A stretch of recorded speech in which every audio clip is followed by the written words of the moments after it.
ఈ 75వ సంవత్సరం మన ఆత్మీయ తండ్రి గారు జయశాలి పిడి సుందరరావు గారు మంచి ఆరోగ్యంతో, అలాగే ఇంకా దేవుని పనిలో ఆత్మీయమైనటువంటి మేలులు పొందుతూ మనకు చక్కని మాటలు అందించాలని ప్రేమతో కోరుతూ, దేవుని పిల్లల ఎదుట, సంఘం ఎదుట ఆయన పుట్టినరోజును మనం కూడా జరిగించుకున్నాం.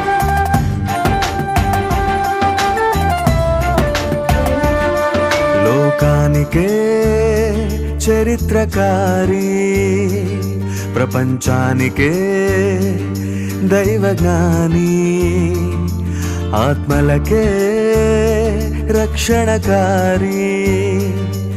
అది తెలుసుకుంటే నీ బ్రతుకు మారి, లోకానికే మార్పుదారి, నీ బ్రతుకు మార్చడంలో రహదారి.